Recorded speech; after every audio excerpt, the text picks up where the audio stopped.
बिस्मिल्लाहिर्रहमानिर्रहीम। अस्सलामुअलैकुम। ENN news के साथ मैं Husaina Hussain. Social media reporter Haji Ahmed Khaskheli Karachi Memon Goth की रिपोर्ट के मुताबिक 190 मिलियन पाउंड के शहजाद अकबर, फरागोगी और जुल्फी बुखारी के असासे मुंजमद करने का हुक्म।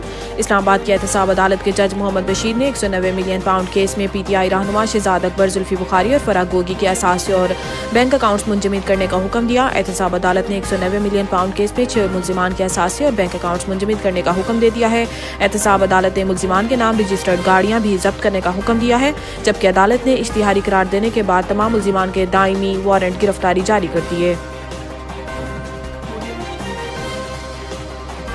नवाज शरीफ और इनके अहल खाना के खिलाफ नैब इन्वेस्टिगेशन बंद। कौमी एहतसाब ब्यूरो नैब ने 1 जनवरी को होने वाले एग्जीक्यूटिव बोर्ड के इजलास में मुस्लिम लीग नून के कायद और साबिक वजीर आजम नवाज शरीफ और इनके अहल खाना के खिलाफ शरीफ ट्रस्ट केस की इन्वेस्टिगेशन समेत 5 इंक्वायरियां बंद करने की मंजूरी दे दी है। इजलास में जिन इंक्वायरियों को बंद करने की मंजूरी दी गई है, इनमें Punjab safe city authority, social action programme, park इंतलियो दीगर शामिल हैं। 1 जनवरी 2024 को मंजूरी दिए जाने के बाद नवाज शरीफ और इनके अहल खाना के अरकान के खिलाफ शरीफ ट्रस्ट केस की इन्वेस्टिगेशन भी बंद कर दी गई। एग्जीक्यूटिव बोर्ड इजलास में बताया गया है कि शरीफ ट्रस्ट केस में इन्वेस्टिगेशन की मंजूरी 31 मार्च 2000 के बाद से जारी थी, जिसमें इल्जाम था कि शरीफ खानदान ने ट्रस्ट के नाम पर बेनामी जायदादें बनाई और ट्रस्ट के अकाउंट्स में हुड की गई और ऑडिट भी नहीं करवाया गया। इलावा से शरीफ ट्रस्ट केस में शरीफ फैमिली पर इल्जाम था कि करोड़ों रुपए ट्रस्ट के नाम पर खुफिया तौर पर वसूल किए गए हैं।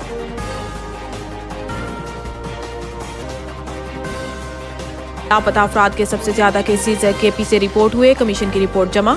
लापता अफराद कमीशन की रिपोर्ट के मुताबिक लापता अफराद के सबसे ज्यादा 3485 केसेज KP के से रिपोर्ट हुए। KP के से शहरियों के लापता होने की वजह शरपसंदी और ड्रोन हमलों में हलाकतें हैं, जबकि बलूचिस्तान से 2752 शहरियों की जबरी गुमशुदगी के केसेस मौसूल हुए। रिपोर्ट में कहा गया है कि जंगी हालत पर फैमिली को बताए बगैर बैरून मुल्क होना भी जबरी गुमशुदगी केसेस की वजह है। रिपोर्ट के मुताबिक लापता अफराद को पेश करने के लिए 744 प्रोडक्शन ऑर्डर जारी किए गए, जिनमें से सिर्फ 52 पर अमल हुआ।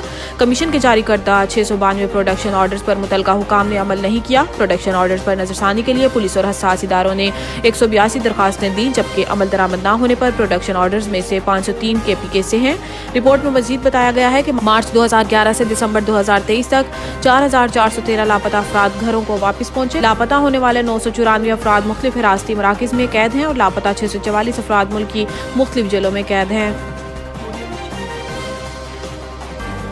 फवाद चौधरी 20 रोजा जिस्मानी रिमांड के बाद मजीद 3 दिन के लिए नैब के हवाले। इस्लामाबाद की एहतसाब अदालत के ड्यूटी जज शाहरुख अर्जमिन ने फवाद चौधरी के खिलाफ जहलम में तामीराती मंसूबों में खुदपुर्द के केस की समाअत की, जिस सिलसिले में नैब प्रोसिक्यूटर और वकील सफाई अदालत ने दिए, जबकि पुलिस ने जिस्मानी रिमांड खत्म होने पर मुलजिम को अदालत में पेश किया। दौरान समाअत अदालत ने इस्तफसार किया है कि फवाद चौधरी का अब तक कितने दिन का जिस्मानी रिमांड हो चुका है। इस पर नैब प्रोसिक्यूटर ने बताया है कि अब तक 20 रोज का जिस्मानी रिमांड हो चुका है। इस दौरान फवाद चौधरी के वकील ने ड्यूटी जज की जानिब से समाअत करने पर एतराज उठाया और कहा है कि एहतसाब अदालत के जज मोहम्मद बशीर ड्यूटी पर हैं और अडियाला जेल में मौजूद हैं। इस्तदा है कि जज मोहम्मद बशीर के आने तक समाअत में वक्फा किया जाए। इस दौरान नैब प्रोसिक्यूटर ने फवाद चौधरी के मजीद 10 रोजा जिस्मानी रिमांड की इस्तदा की, जिसके वकील सफाई ने मुखालफत की। ताहम अदालत ने साबिक वजीर का मजीद 3 रोज का जिस्मानी रिमांड मंजूर करते हुए इन्हें नैब की तहवील में दे दिया।